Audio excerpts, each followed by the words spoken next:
नमस्कार, आप देख रहे हैं तह तक। आपके साथ मैं हूं स्वप्निल। देश में ये जो कौशल है, स्किल है, वो हमेशा से टॉप प्रायोरिटी पर रहा है। पौराणिक काल से लेकर आज तक आप स्किल से इतर होकर देश के इतिहास को नहीं देख सकते। अब आप एक वाक्य सुनिए जो किसी खास ने कहा था। भगवान राम को शस्त्र पहले सिखाया, फिर शास्त्र। भगवान कृष्ण को गाय चराते थे, प्रोफेट मोहम्मद बकरी चराते थे, जीसस क्राइस्ट भेड़े चराते थे। ये सब स्किल है। किसी भी परिदृश्य को ऐसे देखने के लिए खास नजर चाहिए होती है। आप ऐसे ही इस तरह से चीजों को नहीं देख पाते। वो खास नजर इनके पास थी। आखिर 44 साल के आईएएस के सफर के दौरान, 15 लाख किलोमीटर के ट्रैवल के दौरान, लगभग 6 सीएम और 4 पीएम के साथ डायरेक्ट इनडायरेक्ट काम के दौरान नजर पारखी ना बने तो आप माटी के लाल कैसे? और आप अगर माटी के लाल हैं तो माटी के जरिए नक्शे पर पेंसिल कैसे चले, इसको भी उस खास नजर से देख सकते हैं जो लॉजिकल हो और इमोशनल तो बिल्कुल ना हो। ऐसे ही नजर वाले रिटायर्ड आईएएस अधिकारी ललित के पवार हमारे साथ मौजूद हैं। स्वागत है सर आपका, जिन्होंने अपने स्किल पॉलिश कर हासिल की नजर से राजस्थान के नक्शे को फाइन ट्यून किया है या नॉट सो फाइन ट्यून किया है। यही तह तक में आज जानने की कोशिश करेंगे। सर, आपका स्किल सेट है नक्शा बदल देने का। आरपीएससी में आपने फाइन मैपिंग की, जेडीए में फ्रेंडली मैपिंग की, अब तो राजस्थान में जिलों को निरस्त कर या नए संभागों को निरस्त जो किया गया है, ये भी एक तरह की मैपिंग ही है। सवाल मेरा पहला आपसे यह है कि कई बार अधिकारियों को किसी पर्टिकुलर तमगे के साथ देखा जाता है कि वो फलाने के करीब है। आपको क्यों चुना गया आपके हिसाब से? सबसे पहले तो आपको नमस्कार, और आपके चैनल से माध्यम के आपके सारे जो ऑडियंस है उनको नमस्कार। ऐसा स्वप्निल जी कि मैं ठेठ गांव का रहने वाला हूं, देसी आदमी हूं, और ये मेरा सौभाग्य था कि मैं आईएएस में चयन हो गया, और मैं अपने ज़िले का पहला आईएएस था 1979 से। तो थ्रू आउट करियर में मैंने ये कोशिश की कि किसी भी तरह का ठप्पा मेरे पे नहीं लगे। ये एक बहुत दुर्भाग्यपूर्ण बात है कि आजकल ऑफिसर्स को और उनको कहा जाता है ये इसका आदमी उसका आदमी है। तो मैं ये कोशिश मैंने की कि ना मैं इसका आदमी बनूँ ना उसका बनूँ, मैं काम का आदमी बनूँ, काम करूँ, क्योंकि लोगों को काम चाहिए। अब इसी का कारण हम देखिए कि मैं शेखावत साहब का डायरेक्टर पब्लिक रिलेशन था, गहलोत साहब का सेक्रेटरी था। ये मेरा सौभाग्य है कि दो लेजेंड्स के साथ मुझे काम करने का मौका मिला, और वसुंधरा जी ने मुझे कमिश्नर जेडीए बनाया और टॉप पोस्टिंग्स दी, और इवन रिटायरमेंट के बाद चेयरमैन आरपीएससी बनाया। तो ये क्यों संभव हुआ? अगर मैं गहलोत साहब का सेक्रेटरी था तो मुझ पर ठप्पा लग जाना चाहिए था कि मैं कांग्रेस वाला हो गया, या मैं शेखावत साहब का डीपीआर था डायरेक्ट पब्लिक रिलेशन, तो ठप्पा लग जाना चाहिए भाई शेखावत साहब का आदमी है, या वसुंधरा जी का। तो जहाँ तक मैं जानता हूँ कि चूँकि एक डिग्निफाइड न्यूट्रलिटी और मेरिट ओरिएंटेड हार्ड वर्क का वो जो जज्बा रखे हैं, शायद यही कारण होगा कि मेरे ट्रैक रिकॉर्ड को देखते हुए सरकार ने मुझे चुना कि मुझे इस सेंसिटिव काम को। सेंसिटिव था ये सरकार भी जानती थी, क्योंकि वो जानती थी कि कुछ भी हम फैसला लेंगे उसके बाद अलग तरह के हालात बनेंगे, और बने भी हैं, ये किसी से छिपे नहीं हैं। तो जाहिर तौर पर कम से कम आपकी प्रेजेंस की वजह से ये कहा जा सकता है कि पॉलिटिकली मोटिवेटेड फैसले नहीं लिए गए होंगे। नहीं तो मंत्रिमंडलीय उप समिति तो लगता ही है कि पॉलिटिकली मोटिवेटेड वो रही होगी। ऐसे में सवाल ये भी है कि जिस तरह के हालात बने हैं, कि आपने जब अपने सुझाव दिए तब आपने सोचा था इस तरह के हालात बनेंगे, आप उसके लिए जिम्मेदार हैं या आपने जिम्मेदारी से अपना काम किया? ये दो अलग अलग पॉइंट ऑफ व्यूज हैं। बेसिकली स्वप्निल जी, मुझे जो टास्क दिया गया था वो था analysis, field visits, public sentiments, और इन सब का करके मैं अपनी एक रिपोर्ट, अगर मैं मेडिकल जार्गन्स को कोट करूं तो मेरी भूमिका एक पैथोलॉजिस्ट की थी। अच्छा। कि जब कोई पेशेंट जाता तो उसका बीपी ले लिया, उसका शुगर ले लिया, उसका ईसीजी कर दिया, तो इस तरह के वो पूरा एक merit based pathological evidence based analysis करके मैंने गवर्नमेंट को रिपोर्ट प्रस्तुत की।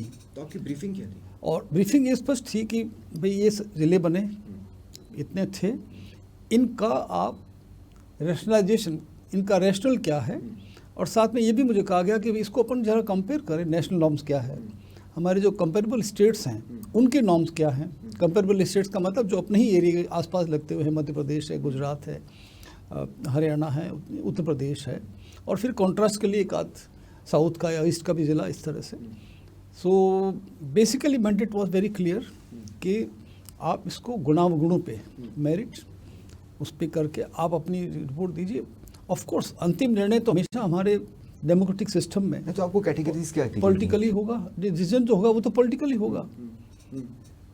देखिए दोनों बातें थी इसमें ना, तो मैंने इसको एज ए एडमिनिस्ट्रेटिव ऑफिसर उसको एक critical analysis and balanced approach के साथ लिया।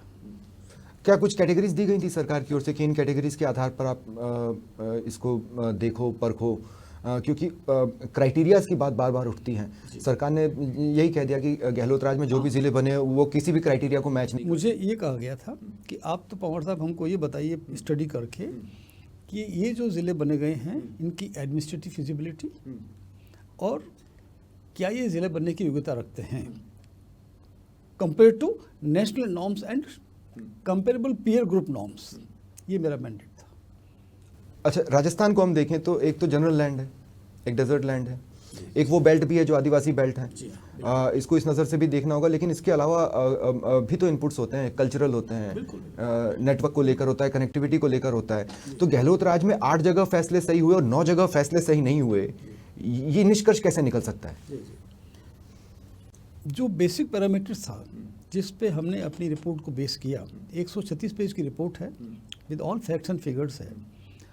तो मैं 10 पैरामीटर्स आपके सामने रखता हूँ आपके माध्यम से राजस्थान की जनता के सामने। पहला पैरामीटर तो ज्योग्राफिक, भौगोलिक दृष्टि से, ठीक है साहब। दूसरा पैरामीटर है पॉपुलेशन। जब मैं पॉपुलेशन कहता हूँ स्वप्निल जी, तो उसका अर्थ है हम इसको कंपेयर कर रहे हैं नेशनल एवरेज से और कंपेरेबल स्टेट्स के एवरेज से भी, यानी औसत एक ज़िले की आबादी कितनी होनी चाहिए। तीसरा है प्रशासन की उसकी फिजिबिलिटी, ठीक है साहब। उसी तरह से ज़िला मुख्यालय से दूरी कितनी है, चौथा पॉइंट। पांचवा पॉइंट है कि लॉ एंड ऑर्डर के हिसाब से सेंसिटिविटी कितनी है। नेचुरली जो आपकी रिक्वायरमेंट भरपूर पुलिस फोर्स की है, वो रिक्वायरमेंट आपकी डूंगरपुर बांसवाड़ा जैसे शांत जगह पे नहीं हो सकती कंपैरेटिवली। इसी तरह से पब्लिक ग्रीवेंसेस की बात है, लोगों की समस्याओं का समाधान कैसे हो सकता है, क्योंकि आप देखिए ट्राइबल डाइजर जो आपने बहुत सही पॉइंट उठाया कि मरुस्थली ज़िले हैं, मैं खुद मरुस्थल का हूँ, बाड़मेर का हूँ मैं, तो मरुस्थली ज़िले हैं या आदिवासी ज़िले हैं, उसमें कॉस्ट ऑफ डिलीवरी ज़्यादा होती है।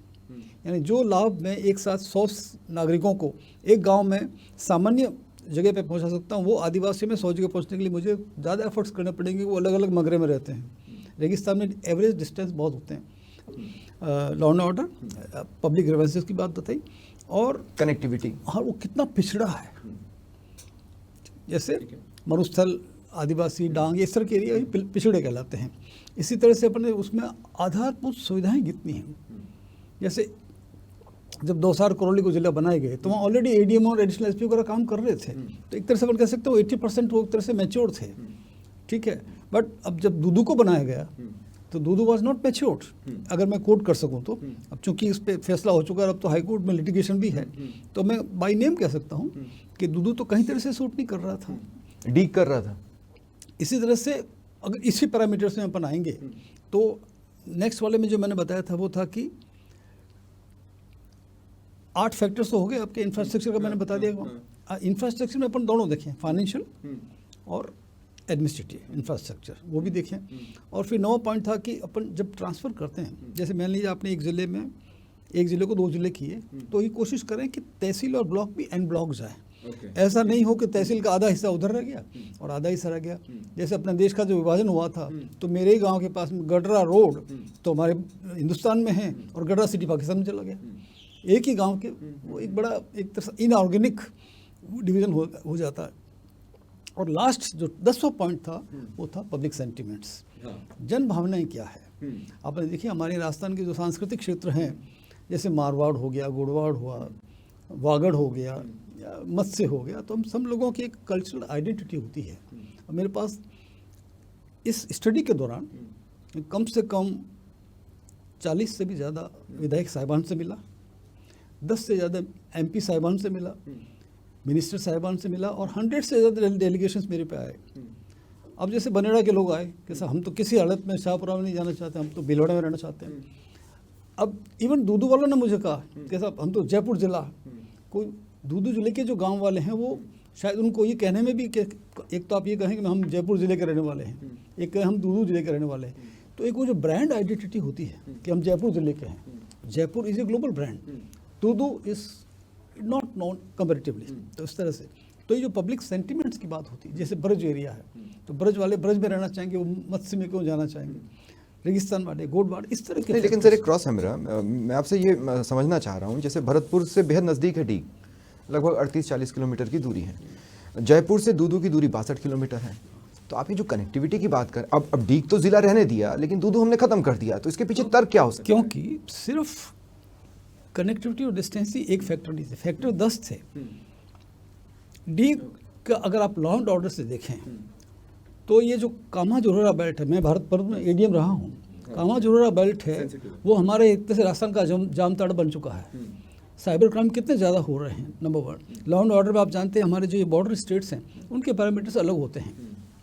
तो हमने जो एनालिसिस करके दिया उसके बाद में कैबिनेट कमेटी ने और पूरे कैबिनेट ने इस पे व्यू लिया, और इसलिए उन्होंने डीग को स्पेशल पैरामीटर, जिसमें ये 3 फैक्टर्स आ जाएंगे, आपके लॉ एंड ऑर्डर का आएगा, क्राइम का आएगा और इंटरस्टेट बॉर्डर्स का आएगा, क्योंकि हम ब्रज से लगते हुए हैं। तो आपने देखा होगा कि जो हमारे कल्चरली तो डीग मैच करता है भरतपुर से। हाँ, तो भरतपुर डिवीजन भी है, भरतपुर डिवीजन से डीग बाहर नहीं गया है, डिवीजन तो वही है, जिला अलग होने से उनको एडमिनिस्ट्रेटिव कन्वीनियंस रहेगी।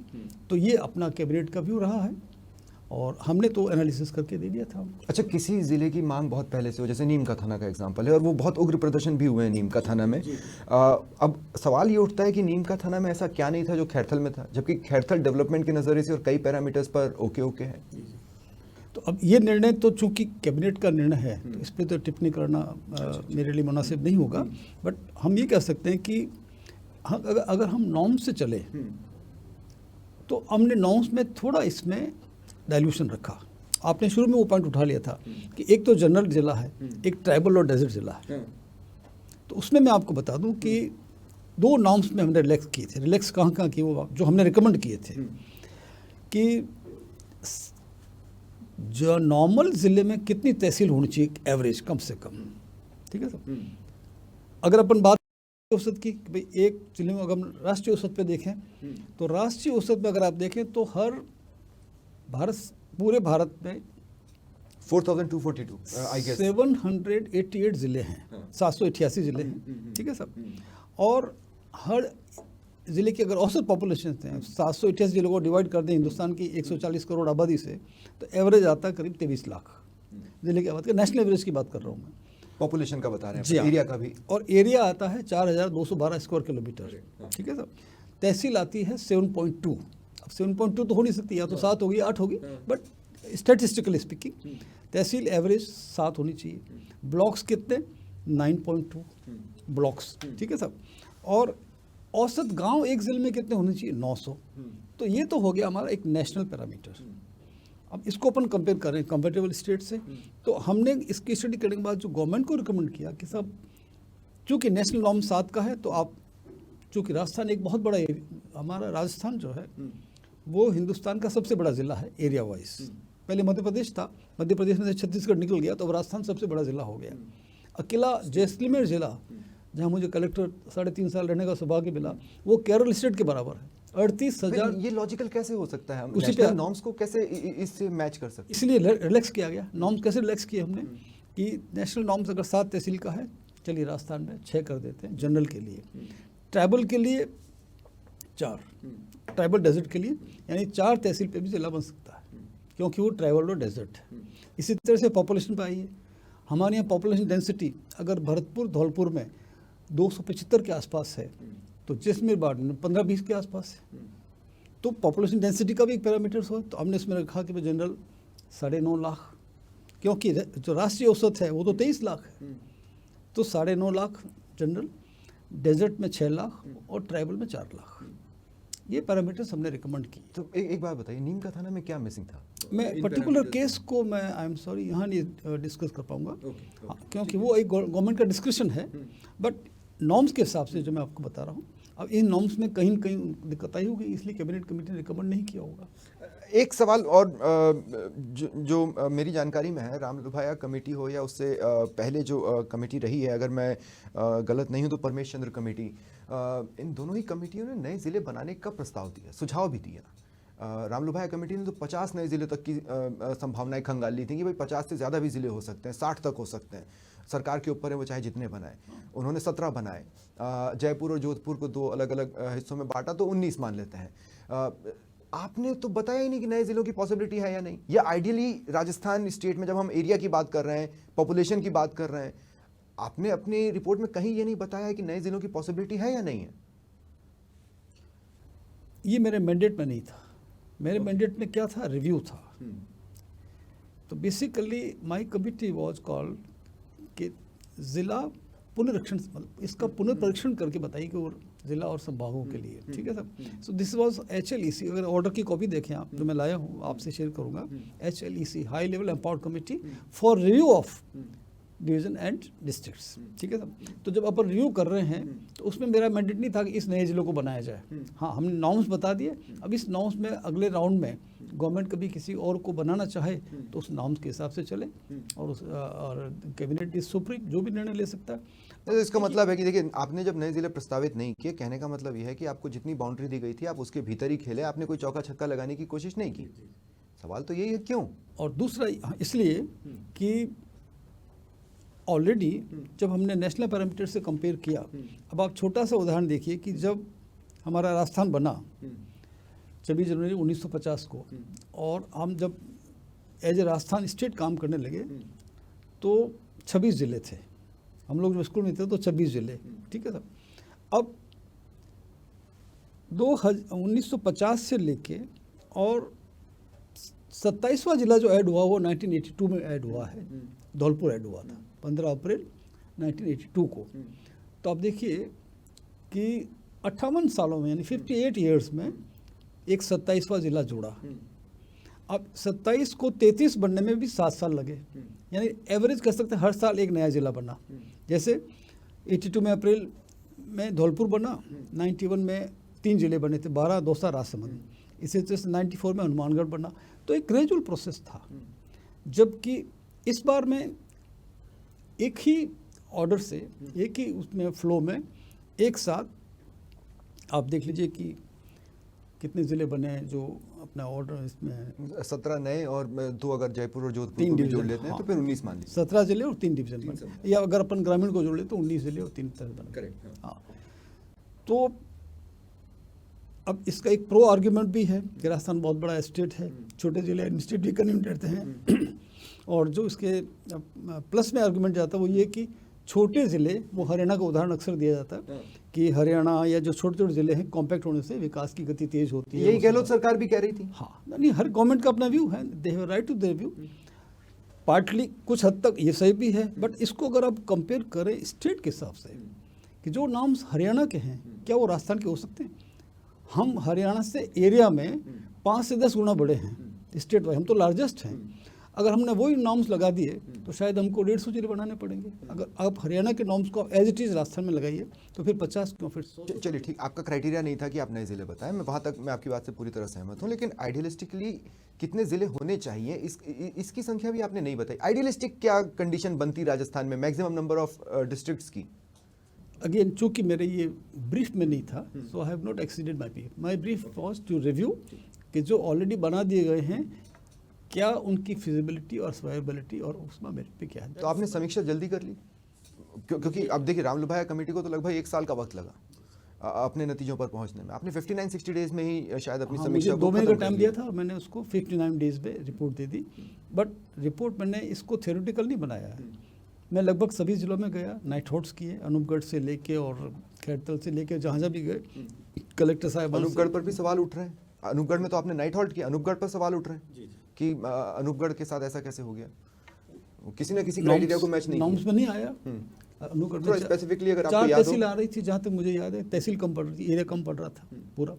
तो इसलिए मैंने आपसे नॉर्म्स कोट किए कि अगर अपन नॉर्म्स को हिसाब से चलें तो कई जगह इस तरह से उसकी बातें वो बैलेंस नहीं हो पा रही थी। तो रिएक्शंस प्री मैच्योर हैं या आपकी समीक्षा थोड़ा हड़बड़ी में हो गई?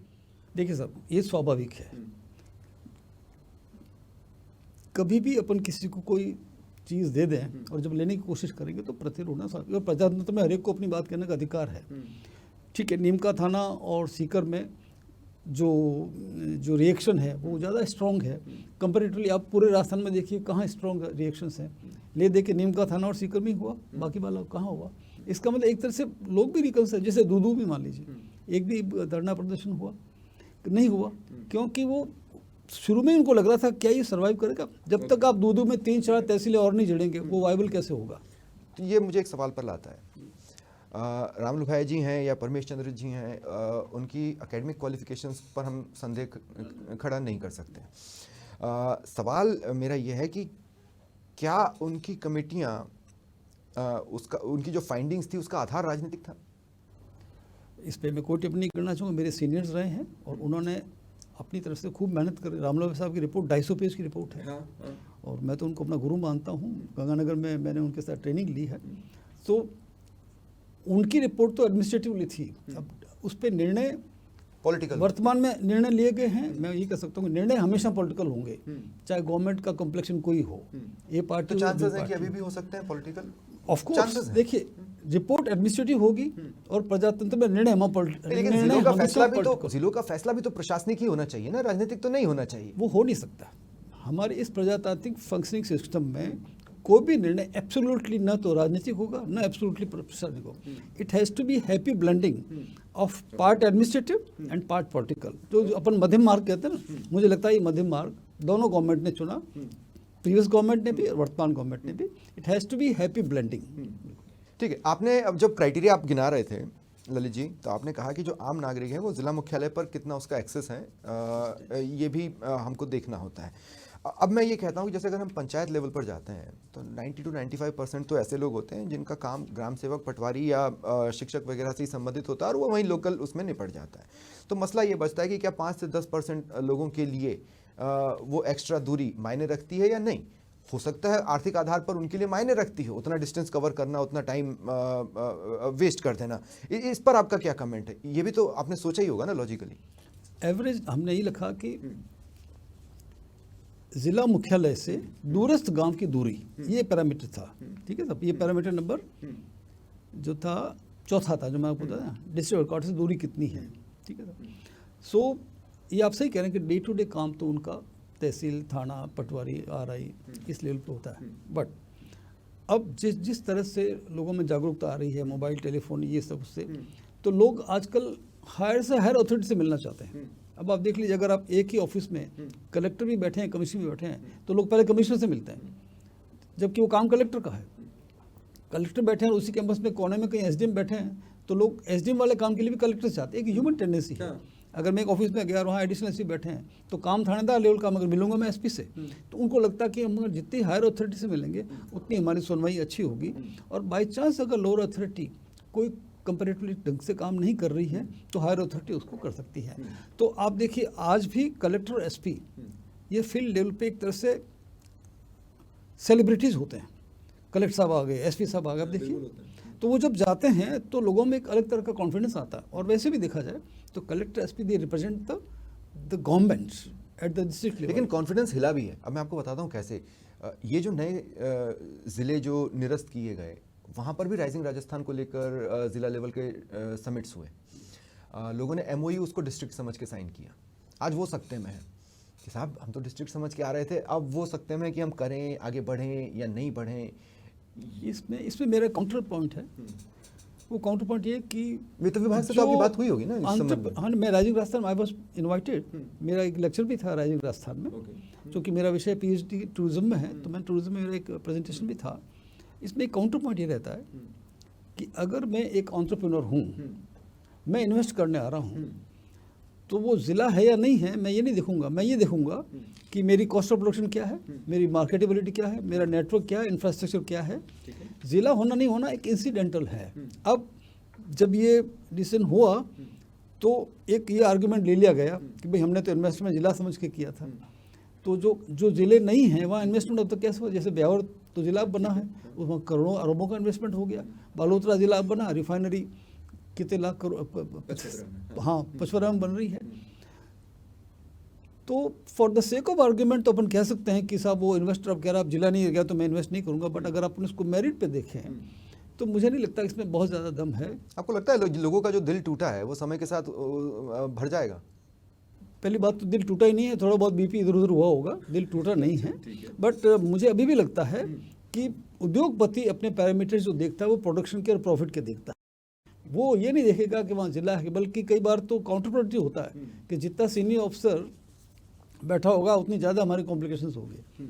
आज भी ये कहा जाता है कि यार बहुत ज़्यादा हाई चले गए तो आखिर कोई भी काम होना तो तहसील और थाना लेवल पे है। आज तो आपका रिपोर्ट कार्ड बन ही रहा है, मैं आपको ये बता रहा हूँ, भविष्य में एक बार और आपका रिपोर्ट कार्ड बनेगा जब ये परिसीमन कंप्लीट हो जाएगा, क्योंकि फिर हम ये भी देखेंगे कि कहीं इस निर्णय के बाद कहीं कोई विधानसभा अभी भी ऐसी तो नहीं है जो आधी इधर आधी उधर या थोड़ा सा इधर थोड़ा सा उधर, सारी डिस्क्रिपेंसीज मिटी है कि नहीं, इस बात की गारंटी तो। परिसीमन में एक फैक्टर और आ जाएगा, वो आ जाएगा लेटेस्ट सेंसस डेटा। क्यों अभी जो डेटा अपने पास सेंसस के हैं 11 का है। 11, हाँ, तो आप देखिए करीब करीब 14 साल पुराने डेटा थे, 13 साल पुराने। अब अगर सेंसस हो के फिर परिसीमन होगा और उसमें ये पैरामीटर्स होंगे तो बहुत ज़्यादा लॉजिकल होंगे, क्योंकि जहाँ तक लेटेस्ट डेटा नहीं तो आपकी जो कंडीशन है वो उसको सपोर्ट करेगी या उससे पता चलेगा कि डिस्क्रिपेंसीज यहाँ रह गई हैं? मिक्स्ड रहेगा, मिक्स रहेगा। कुछ में वो मतलब आप भी गुंजाइश मान के चल रहे हैं कि हो सकता। Always a room for improvement. Yes yes, no document in this word is perfect. तो इतने समय के बाद आपको लगता है कुछ छूट गया? किसमें? आपकी समीक्षा में कोई ऐसा कोई फैक्टर तो नहीं जो छूट गया जिसकी वजह से एक आध जगह शायद अगर आपको कुछ बदलना हो, एक लाइन बदलनी हो, एक वर्ड बदलना हो अपने सुझावों में से, आप वो करना चाहेंगे? सेंसस के बाद में जैसे पॉपुलेशन डेंसिटी का फिगर आएगी, तो population will be major parameter population का ही होगा और हो सकता है इसमें से कुछ रिवाइज हो। अब डिवीजन पर बात कर लेते हैं थोड़ी सी। सीकर तो बहुत बुरी तरह से एग्रेसिव है। बांसवाड़ा में भी मैं ये तो नहीं कहूँगा कि चिंगारी धधक रही है, लेकिन मैं ये ज़रूर कहूँगा कि चिंगारी है। अगर किसी ने उसको हवा दे दी तो वो आग भी नज़र आएगी। कल्चरली बांसवाड़ा संभाग जो बनाया गया था वो कल्चर के सारे पैमानों पर फिट बैठता है, एक्सेसिबिलिटी के हिसाब से भी फिट बैठता है। अच्छा, दूसरा आपने जब खुद कहा कि हम कुछ छूट लेकर चलते हैं, तो वित्तीय आधार की छूट तो आदिवासी इलाकों को वैसे ही मिल जानी चाहिए, मेरे ख्याल से आपने दी भी होगी। आपने तीनों ही संभाग खत्म कर दिए। इस पे मेरा ये फंडामेंटल पॉइंट ये था कि मैं खुद डिवीज़न कमिश्नर रहा हूँ और डिवीज़न कमिश्नर भी उस डिवीज़न का रहा हूँ जो इंडिया का सबसे बड़ा डिवीज़न है, 6 जिलों का। मैं कमिश्नर जोधपुर रहा हूँ। अगर मैं ईमानदारी से बात कहूँ तो आज की तारीख में most of the division commissioner underworked है। मैं जिस ऑफिस में बैठता था जोधपुर में, कलेक्टर और कमिश्नर के ऑफिस आसपास थे। कलेक्टर के जहाँ 100 विजिटर होंगे, कमिश्नर के 5 भी नहीं होते हैं, नंबर 1। नंबर 2, मैंने रिकमेंड क्या किया? मैंने रिकमेंड ये किया कि सारे डिवीजन स्क्रैप मत करो, जो 7 हैं उनको स्ट्रेंथन करके और उनको फंक्शनल डिवीजन बनाओ। जैसे जोधपुर कमिश्नर शुड ऑल्सो भी डेजर्ट डेवलपमेंट कमिश्नर, जो पहले होता था। उदयपुर कमिश्नर शुड भी ट्राइबल एरिया डेवलपमेंट कमिश्नर, क्योंकि सिर्फ कमिश्नर आईजी बैठाने से एक खाम की लेयर बढ़ती है, प्लस खर्चा कितना होता है। नहीं, लेकिन सर नए ज़िले और नए डिविजन्स बनने से नए पोस्ट बनती, नई भर्तियां निकलती, एक्स्ट्रा रोजगार होता, वो एस्पेक्ट तो छिन गया ना। देखिए साहब, ये जो रोजगार वाला एंगल है कि हम कितनों को गवर्नमेंट जॉब दे पाएंगे, सिर्फ नए ज़िले और नए डिवीज़न बनाने से ही नौकरियां क्रिएट होगी, तो ये इस पे ज़रा आर्थिक दृष्टि से भी सोचने की ज़रूरत है कि क्या गवर्नमेंट कितनी जॉब दे पाती है। आफ्टर ऑल देखिए, आज भी अगर हम किसी से निकाल लेंगे तो government servant total labour force का कहीं भी 1 से लेकर 3% ज़्यादा नहीं है, मिनिस्कुल है। आफ्टर ऑल लेबर फोर्स हमारी राजस्थान की, गवर्नमेंट सर्वेंट हमारे राजस्थान में 7 लाख है, मगर हमारे लेबर तो 2.5-3 करोड़ हैं। कहाँ 2 करोड़, कहाँ 3, और हर तरह के ब्लू कॉलर व्हाइट कॉलर भी ले रहे तो। लेकिन जिले या संभाग से एक झटके में खर्चा नहीं होना था। अगर एक जिला बनाने में मान लीजिए 500 से 1500 करोड़ का खर्चा आता है, तो वो ये नहीं है कि एक साथ ही करना है, वो तो लेयर्ड है। मैंने वित्त विभाग से राय ली थी, वित्त विभाग ने बताया था कि एवरेज 500 से 1500 करोड़, मतलब एवरेज 1000 करोड़ आता है। अब इसमें आस्पेक्ट दूसरा ये है कि आपने कोई जिला बना दिया, मैं फिर दूदू का नाम लेना चाहूँगा। अब दूदू के लोगों की अपेक्षाएं तो बढ़ गई, मगर प्रोपोर्शनेटली उतना इंफ्रास्ट्रक्चर क्रिएट नहीं हुआ, तो कई बार उससे डिसअपॉइंटमेंट होता है, जिसको अपन इंग्लिश में कहते हैं डिसएंचांटमेंट होता है। अभी जो जिले हैं उन्हीं को आप देख लो, उसमें से भी तो कई पिछड़े जिले हैं, तो जिला बनना ही अगर विकास की गारंटी है तो।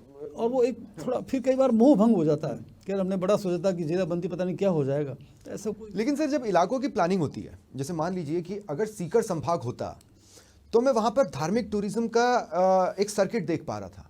आप समझिएगा मेरी बात को, मैं क्या कहना चाह रहा हूँ। अगर मैं बांसवाड़ा अगर संभाग होता तो मैं वहाँ पर एक ट्राइबल टूरिज्म का एक सर्किट देख पा रहा था। जैसे सीकर में आप खाटू श्याम जी से जीण माता जा सकते हैं, फिर हवेलियाँ हैं आप वहाँ जा सकते हैं, उसका एक सर्किट बनाया जा सकता था संभाग के भीतर।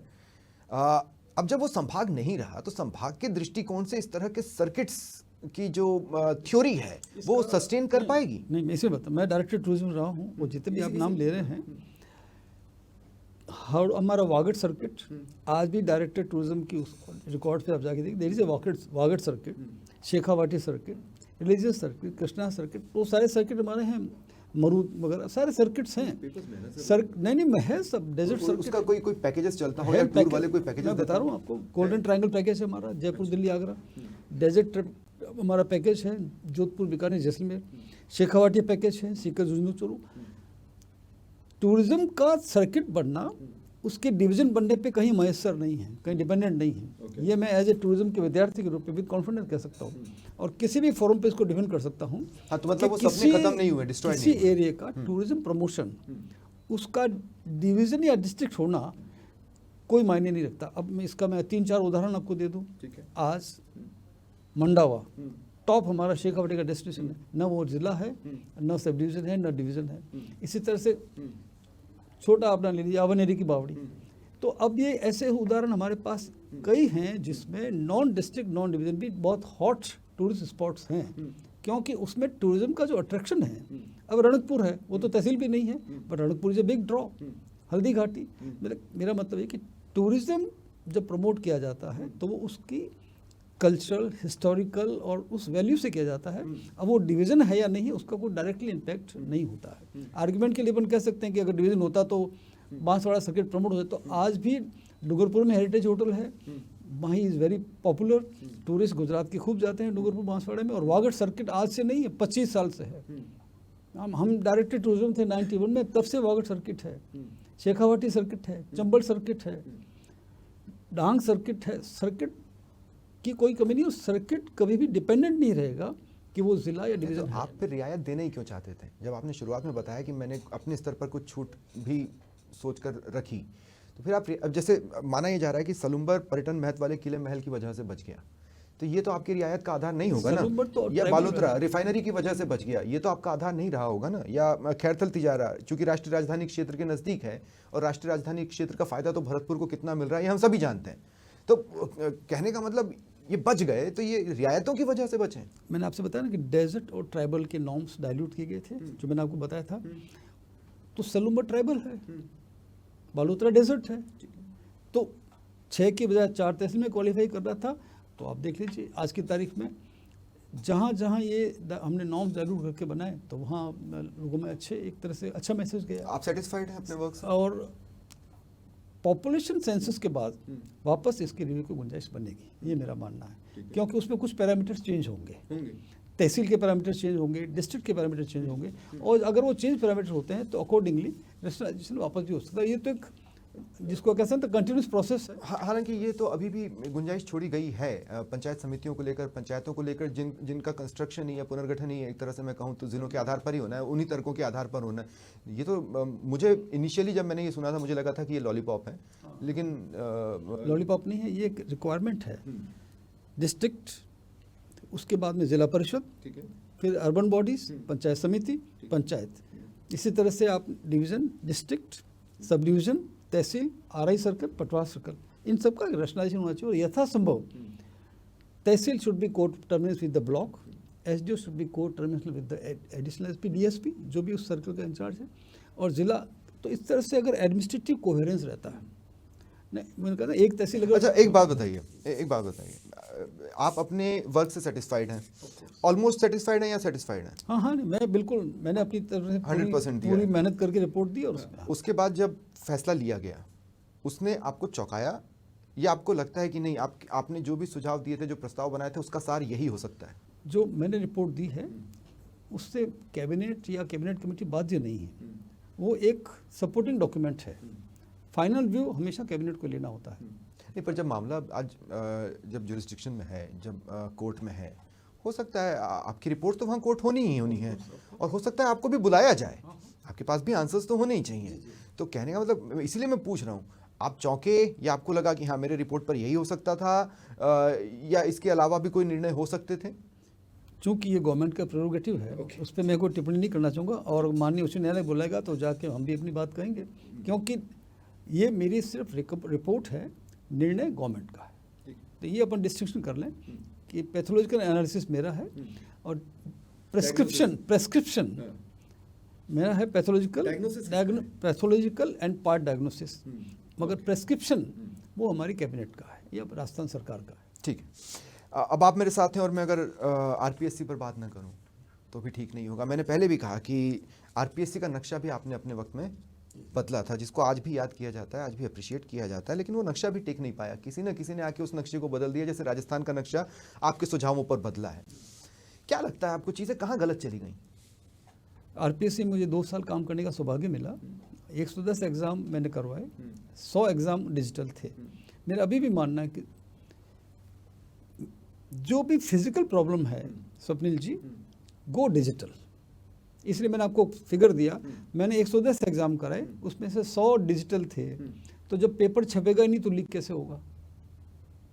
नहीं, लेकिन अभी सीट कॉर्पोरेशन की जो एग्जाम थी उसमें हुआ ये कि किसी ने एमई सॉफ्टवेयर डाउनलोड कर लिया, बाहर से बैठकर कोई स्क्रीन शेयर के हिसाब से उसको यूज़ कर रहा है और पेपर सॉल्व कर रहा है। एग्जैक्टली तो इसलिए मैंने चेयरमैन आईपीएस रहते हुए आईआईटी दिल्ली और बिट्स पिलानी, इन दोनों के टॉप प्रोफेसर से डिस्कस करके, और वो हमने सॉफ्टवेयर लागू की। यहाँ तक कि रिटर्न कॉपी, आरएस एग्ज़ाम की मेंस की रिटर्न कॉपी फर्स्ट टाइम हमारे पूरे देश के इतिहास में किसी स्टेट कमीशन ने लैपटॉप पे चंचवाई।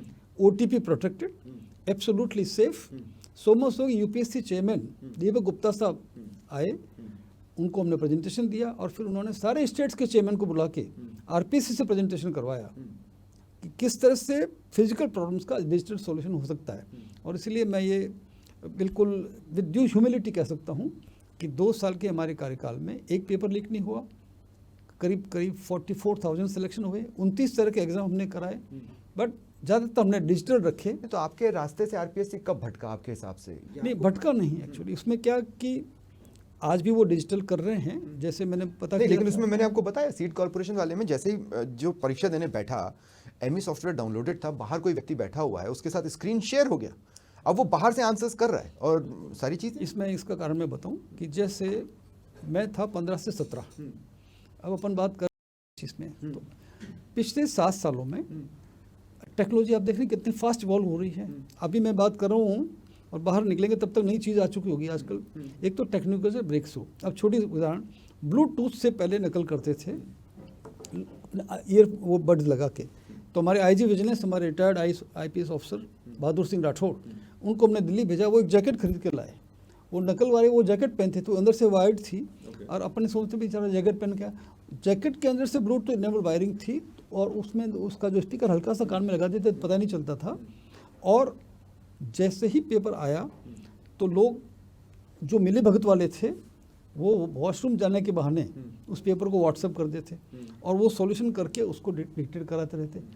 हमने क्या किया, इसका एंटीडोट क्या निकाला, जैमर्स लगा दिए कि जहाँ भी एग्जाम होगा जैमर्स लगा दो। जब जैमर्स लगाओगे तो ना तो ब्लूटूथ चलेगा और ना वाइट टूथ चलेगा, ना कोई टूथ ही नहीं चलेगा। तो जैमर्स लगाना, इसी तरह से तो ये सब तो अभी भी हो रहा है। कॉपियाँ ऐसा तो नहीं कि इनके बिना आजकल चीजें चल रही हैं। नहीं, देखिए अगर इन्होंने वही सिस्टम लागू किए हैं तो वो कहना चाहिए तू डाल डाल तो मैं पात पात। अगर आतंकवादियों के पास में AK-47 है तो पुलिस के पास AK-47 का जो लेटेस्ट वर्जन है वो होना चाहिए। कई बार अपने का उल्टा होता है कि जो क्रिमिनल्स के पास 2017 वाज द लास्ट ईयर जब आरपीएससी अपनी पूरी साख के साथ काम करती दिखी थी, उसके बाद आरपीएससी दिखी नहीं। आप कितना सहमत हैं? और ये जो पॉलिटिकल नियुक्तियां होती हैं, क्या ये सचमुच पॉलिटिकल नियुक्तियां होती हैं? दूसरा ये कि क्या पॉलिटिकल इंटरफेरेंस होता है? आप बताइए, उसके बाद फिर मैं आपको एक घटना बताऊंगा जो मैंने खुद सुनी है। मेरा ये मानना है कि पहली बात वो मेन जो तकनीक की बात थी कि अगर आप सॉफ्टवेयर टॉप कंसल्टेंट्स करके और डीप प्रिकॉशन लेके चलें, अगर प्रिकॉशन ली होती तो ये जो आपने सीट कॉर्पोरेशन की बात बताई वो नहीं होती।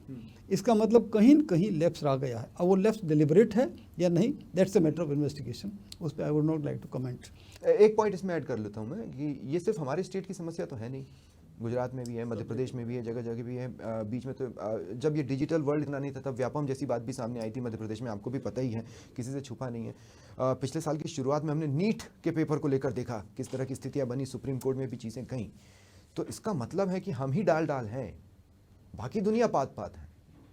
ये बात तो सही है कि इतना प्रेशर है, टेक्नोलॉजी इतनी एडवांस हो चुकी है कि अगर आप बहुत ज़्यादा कॉशियस नहीं रहे तो किसी भी चीज़ को आज के ज़माने में सीक्रेट रखना बड़ा मुश्किल हो गया है।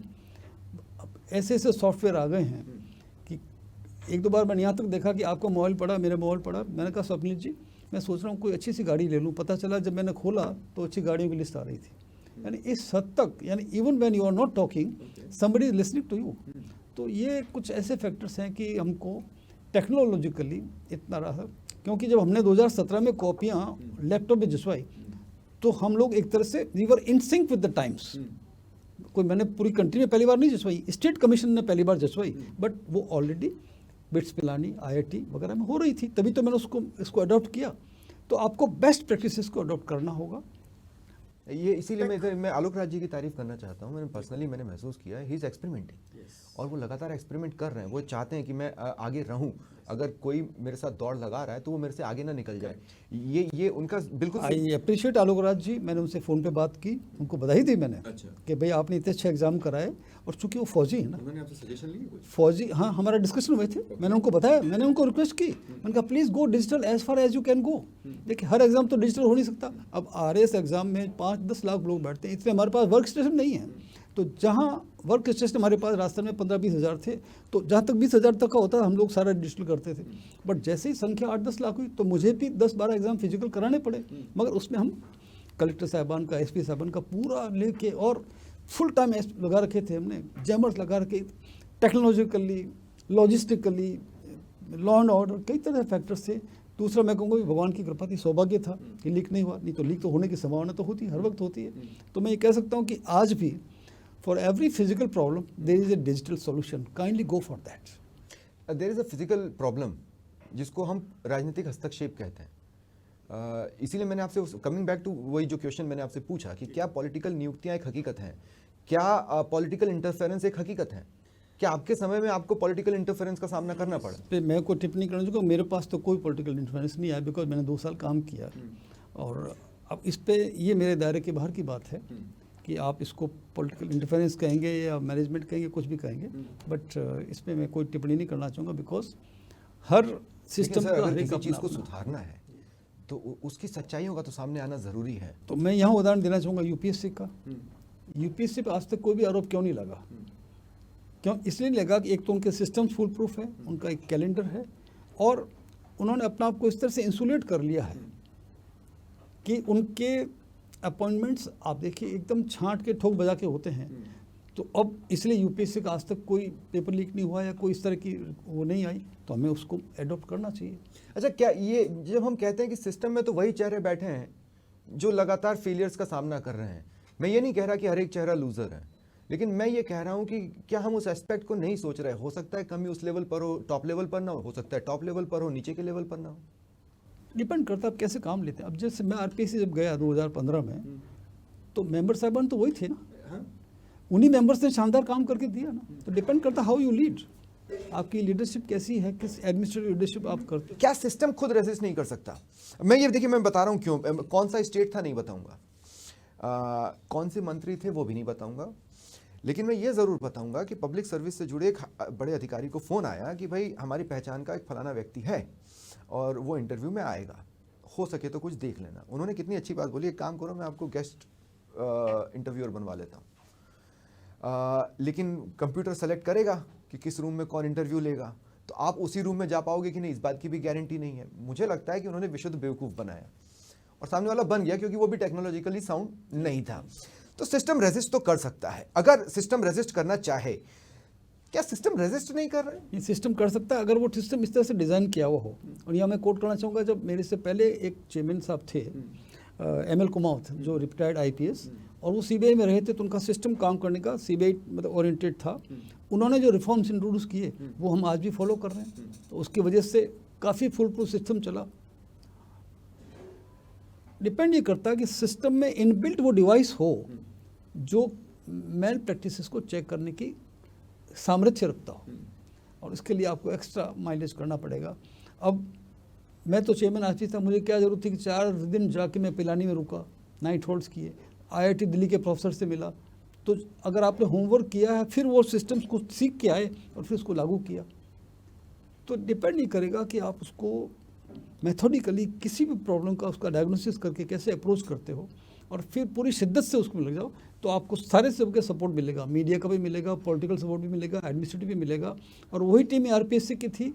आपने जब मीडिया की बात की है, जो पेपर लीक होता है और उस पर जो चैनल्स डिस्कशंस लेकर आते हैं, हम लोग भी खुद बैठते हैं, ऐसा नहीं कि मैं भी बैठता हूँ, मेरे भी कई सारे डिबेट्स होते हैं, इससे कोई अंतर आता है क्या? मुझे नहीं ऑफ लगता कोर्स नहीं, मैं तो खुद मीडिया का डायरेक्टर पब्लिक रिलेशन रहा हूँ साहब। ओपिनियन लेवल पे मीडिया का बहुत बड़ा रोल है, अब चाहे वो डिजिटल मीडिया हो, चाहे हमारा इलेक्ट्रॉनिक हो या लेकिन होता क्या है उसके बाद भी कुछ सुधरा हो। हम तो ये चाहते हैं ना कि आरपीएससी अपने पुराने गौरव में लौटे। आपको लगता है कभी लौट पाएगी? बिल्कुल लौटेगी, संभव है। मैंने फिर कहा, number 1, kindly go as far as you can go digital. तो 80% प्रॉब्लम तो आपको डिजिटल से सॉल्व हो जाएगी। And second, select top people like UPSC to man the positions of chairman and members. UPSC का उदाहरण हमारे सामने है, उस मॉडल को अडॉप्ट कर लें अपन।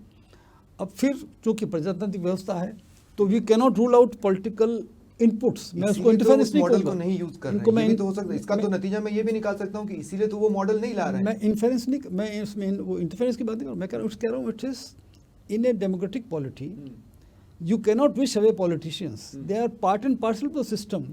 लेजिस्लेटिव, जुडिशरी, एग्जीक्यूटिव 3 लिम्स हैं।